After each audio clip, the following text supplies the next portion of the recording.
Well, thank you for joining us, Mordecai, General Manager of Security at CA Technologies. Can you give us just a quick wrap of what you spoke about today at the Build to Change conference? So the company all had their theaters focused on various areas. Of course, mine was focused on security, and my purview in the security business here at CA really covers identity and access management. But today I also had along with me Sam King, who is the General Manager of Veracode. And we had Mark Curfey with us, who's the ex-CEO and founder of SourceClear, a recent acquisition of ours. He's been in the company about 9 weeks. And then we had 2 customers talk to us about their use cases and experience. We had Cardinal Health and we had VMware. So we kind of kicked off our theater in that fashion, and we focused, I think, on 3 major areas. You know, we spent a little time talking about the giant shifts in market trends that are evolving our entire compute infrastructure and our business from a digital transformation and digital economy point of view.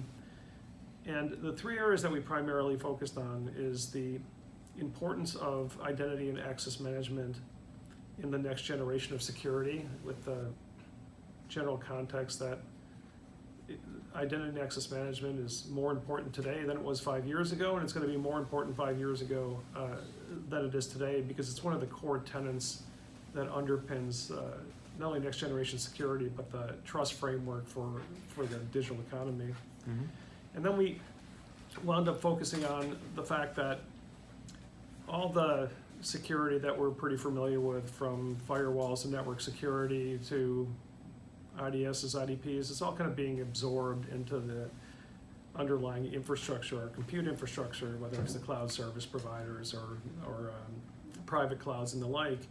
And what's left, the challenges we have left in security, which are significant given, you know, the new expanded threat surface that we're all dealing with, our new hybrid enterprises, our new models. What's left is application security, and application security going forward is security. And from my perspective, even identity is a component, a leg of the application security tool. And then we spend additional time talking about how security no longer can be operated by a handful of people in some security operations center, and to have real effective security, several things have to happen. We have to shift security left so that security is built into applications. We have to leverage automation and machine learning and artificial intelligence so we can extract both the insights and the early views of threats evolving in our new compute infrastructure, and how CA is applying that thought process across the entire security portfolio. So that's kind of a quick thumbnail summary of what we talked about today. I mean, I have the video in full recorded, so for those watching this who want to see it, it's available on this same channel. What's the reference to shift left? Is that a developer in-joke? Yeah, so, you know, it's funny, in the old waterfall model, there used to be requirements and design and write code, and then quality and security was all the way at the end. And so it was a sequence, a time sequence, right? And that was called the waterfall method. Yeah. And this concept of shift left, which if we do our jobs correctly, won't exist a few years from now. Shift first, right? Well, shift is part of the whole thing. It's take operations, make it the responsibility of developers. Take security, make it the responsibility of developers.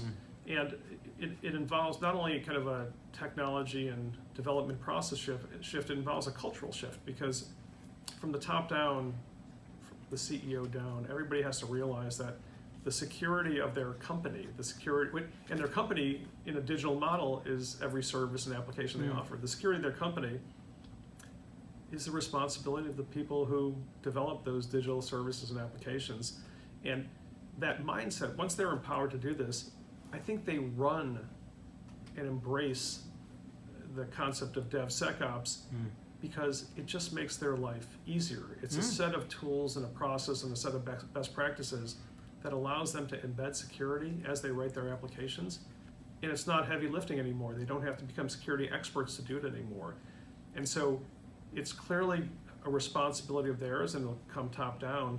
And now there's this easier path and philosophy for them to get there. And I think that changes a giant swath of the security issue we have, because if you wind up securing your applications from the get-go, then a big piece of the threat surface that we're protecting, really is mitigated. And so, sometimes we all ask our questions in this business, like, is there any way to win? Are we just kind of caught in a losing streak? And I think there is a way to win, and you've got to take out big chunks, not small chunks. And taking application security and moving that aggressively forward, I think that's a big chunk. It's incredible how decisions made or not made decades ago have these decades-long ramifications. The Detroit electric car was discontinued in the 1930s, and here we are, 70, 80, 90 years later, we're finally getting back into that game with incredible results. And in the early days, security just wasn't even thought of in the world of computers. If it had been thought of back then, just imagine what a different world we'd be living in now, which we're finally moving into. I think that's right, and we live in a world of the pendulum swinging. Certainly in the United States, we live in that world, and the pendulum swings either in accelerated business, or sometimes it swings in security and operations, and sometimes centralization, decentralization. That's exactly right. So what we've seen are really some tectonic shifts. The movement to cloud, it's incredible. The digital transformation, it's incredible. The introduction of new technologies, from containers to serverless to IoT, they're enormously impactful to business, positively impactful to business. And when we talk about digital transformation, it's not just offering a set of new services that people can interact with. It's a new digital business model. It's a fundamental transformation. It's a fundamental transformation of all of business. And so we shouldn't for a second think that the times we're living in are incremental change, because we've kind of hit a place where we're not talking about incremental change long. We're talking about a giant shift, and that giant shift has, like anything, it has opportunity and it has challenges, and we deal with both of them. Would this change have come about on its own? Because unless the crooks got into the picture, companies would still be complacent about security. I think it's something that evolved over time. Enormously high profile. Big data thefts had happened in the last 3-4 years only. It's happened in the last 15 years. You could go back 10 years and name a high profile breach of every brand name you've known. It's increased in severity. The impact is now, again, over time as it matured, the impact is now elevated to the boardroom, because they see the damage done both economically and to brand and to business model. And the threat actors have become much more sophisticated. It's not only two gentlemen in a bathrobe in the Ukraine. It is or their mom's basement, mom's basement. It's sometimes. state-sponsored actors, and we've seen a ton of that. Like we've seen that. Viruses just used to be pranks, but now there's serious, major damage. And it's more than damage. They have we should sort of attribute the level of intelligence to these folks that exist. There's a goal to it. There's an objective. Even when we were, launching our privileged access management product in Japan, we were talking about state-sponsored theft of Japanese intellectual property, perpetrated over a 5-year period through the MSPs. Like, there was a goal, there was a plan, it was a good business plan. And so the attacks are getting more sophisticated. I think that,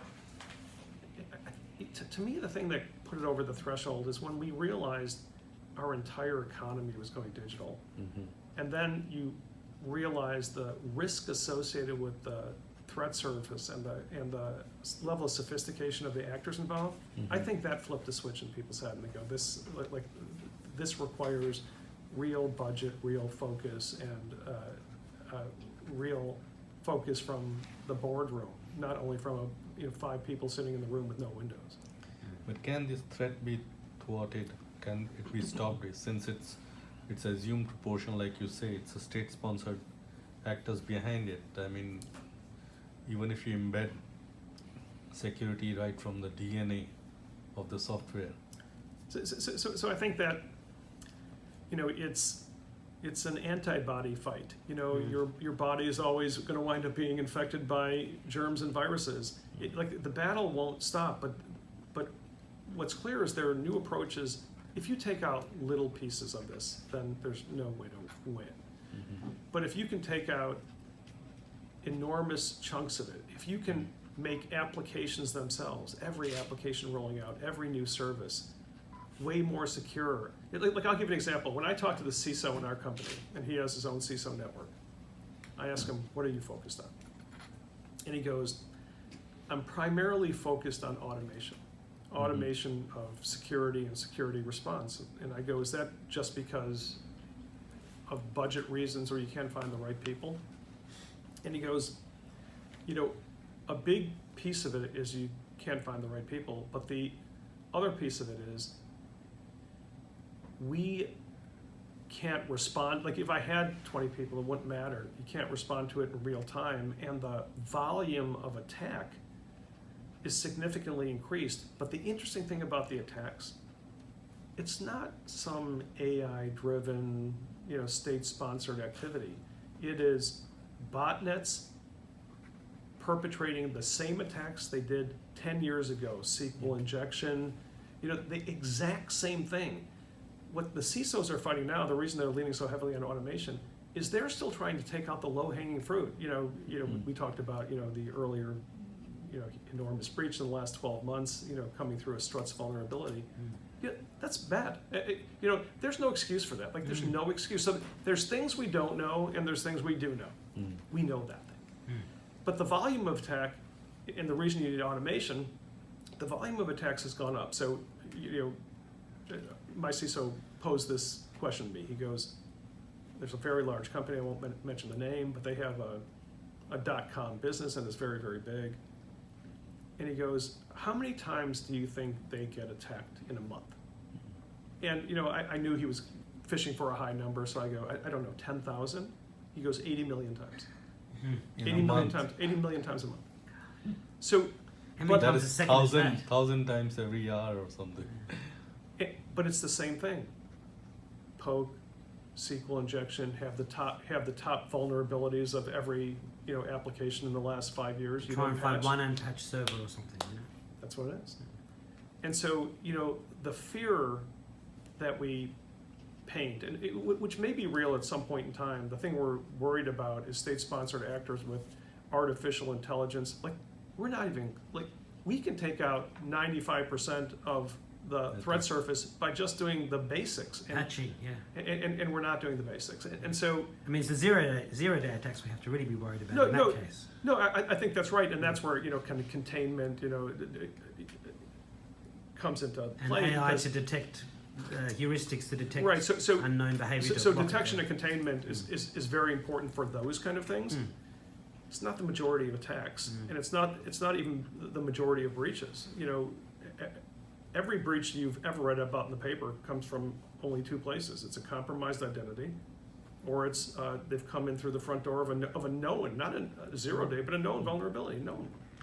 So, and that's why I think that on the identity side, that takes out, if we evolve this thing correctly, it takes out the low-hanging fruit of identity compromise. Lawyers must be having a field day with all the negligence lawsuits if they're known attacks. Yeah, it's a funny issue of kind of where the liability winds up going. And the other piece is DevSec Ops. You take out all the application vulnerabilities. You don't build them in from the beginning. You got a shot at making some real headway. So I don't think it's a losing battle, but I think it's a continuing battle.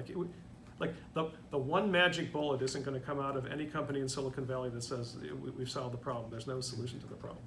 And every new technology comes with this. Here's another great example. So you take a look at IoT devices being shipped now, and they're being shipped in mass, 500 million to 1 billion devices a year. They come out with default passwords. And it would even be, it would be a giant step up if for 1 billion IoT devices, they came out with 1 billion different Yeah. passwords. It's the same password. Like there's 6 passwords. Yeah.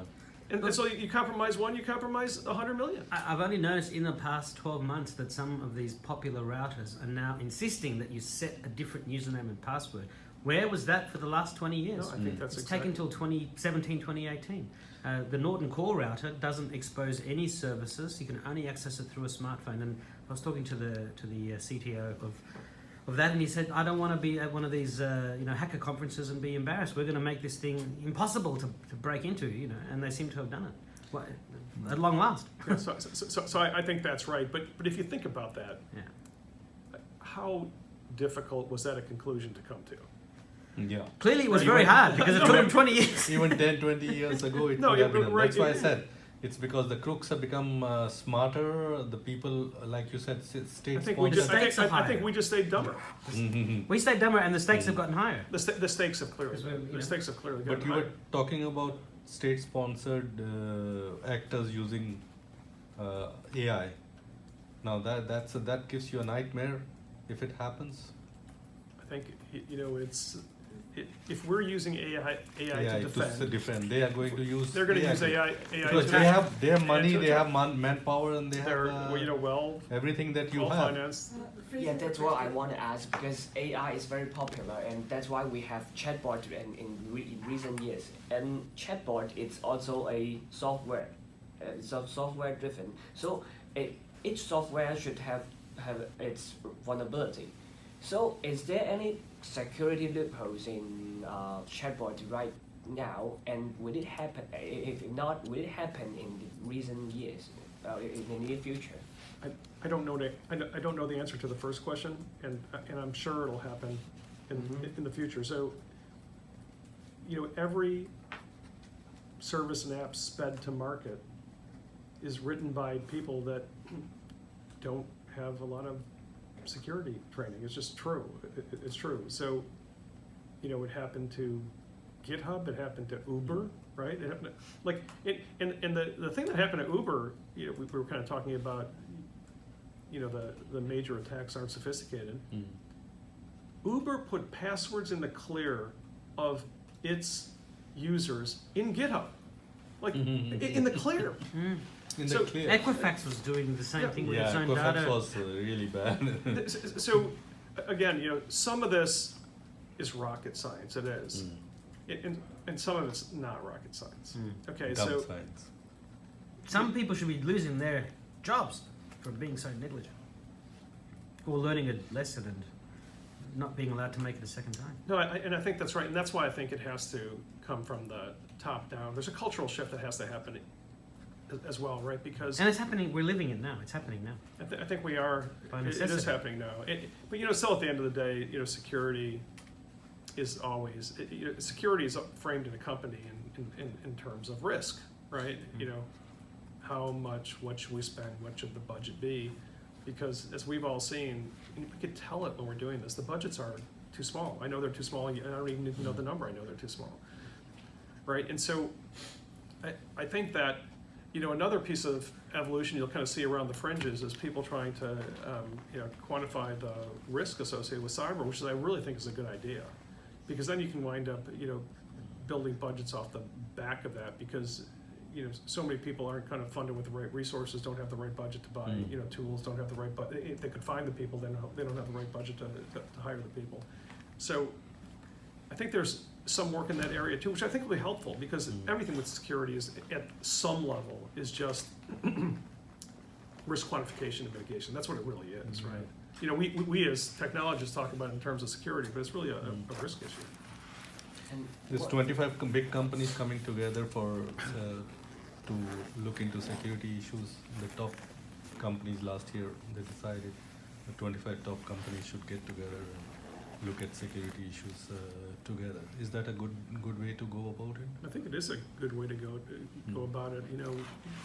Obviously we've seen enormous issues from Google and Facebook and LinkedIn, and they have services at that scale and size have a different set of issues. And again, they live the same shared security model. They're based on the idea that they want to share information. That's what they do for a living, right? And so kind of, balancing security. And again, in my mind, they're less interested in security, even though some of it's security. They're more interested in privacy. So, privacy. More privacy. Or besmirching it.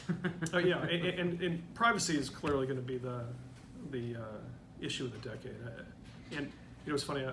About 12 months ago, I was testifying in front of a U.S. congressional committee, the Oversight Committee for the Department of Homeland Security, and we were talking about these cyber issues, and the issue of privacy and information sharing came up, and they asked me whether it was difficult to stay within the boundaries of the regulations that get set, and I said, whose regulations? What country are you talking about? U.S., Germany, because all the regulations are different, right? Even GDPR, which is kind of the best known, it's Europe, and people may copy it, they may not, but part of our problem as vendors is that as we apply this to regulation, there's lots of countries' regulations and they're not all the same. Do you have any questions over there?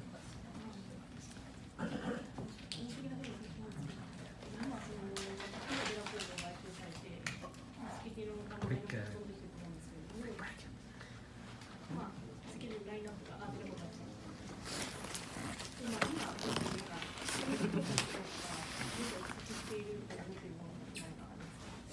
So my question is that since we acquired airport, and which area of security do you think we should enhance more, or which area that we can increase the portfolio in terms of security plan?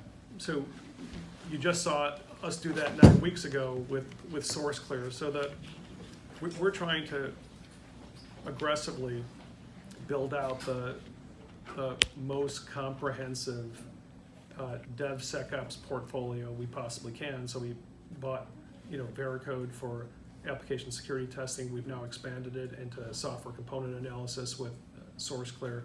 So when we see opportunities to do that piece, and also the interesting thing about CA, and again those two companies, including all my businesses, sit in the security business. But as you saw downstairs, there's the DevOps business, and they're perfectly synergistic with that, right? Because Veracode, SourceClear, they're part of, DevSecOps is kind of flipping everything on its side. So the fact that it looks like they integrate with the rest of the company is, by design, because that's the path of it. And so it enhances our ability to have this compelling DevSecOps story. There's probably still expansion we'll do, again, with this idea that application security is security. I think there's more to be looked at as far as portfolio expansion. There's a few areas broader in application security, but I think that DevSecOps is a big thrust for us. Veracode was, the spiritual and technology leader in that space, and we that's our point of view. That's what we believe in. But Sec has just come into DevOps. It was always DevOps earlier. So suddenly people are talking about DevSecOps. Although you've been talking about that for a couple of years now, or longer. Yeah, just recently. The problem is it's too many syllables. That's the problem. That's the problem with DevSecOps. Yeah. In reality, it's what DevOps should have been. Should have been right? from start. From the start, right? So it's like you put together Dev and Ops. What about the rest of the stuff, right? And I think that You just have to go back to Dev yeah, and say the rest is taken for granted. but it's interesting if you kind of think about it just visually. We have these silos, Dev and security and operations, and we talk about shift left, which is going to shift it. But Right to the beginning. But shift left, even the concept of it only makes sense in a waterfall thought process, right? Because when you actually have achieved real DevOps, there is no left, right? It's everything at one time, right? So It's a quantum state, right? That's right. Every possible. No, that's what it is. You should call it quantum ops. Oh my God! Quantum I gotta hire you for marketing. Yeah.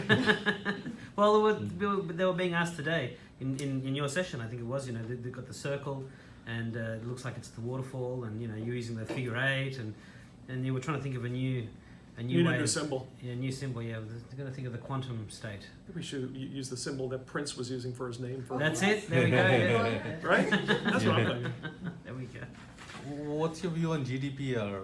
You think all countries should be going along that lines, or do you think it's going overboard? I think it's I think it's going to wind up being the driving force behind privacy internationally. We'll see. I mean, it's a hard standard to meet, and EMEA has a certain view of privacy, and I don't think it's perfectly synergistic with the United States' view of privacy, and maybe not with Japan or Australia. But is there enough common ground in there? 80%? I think so.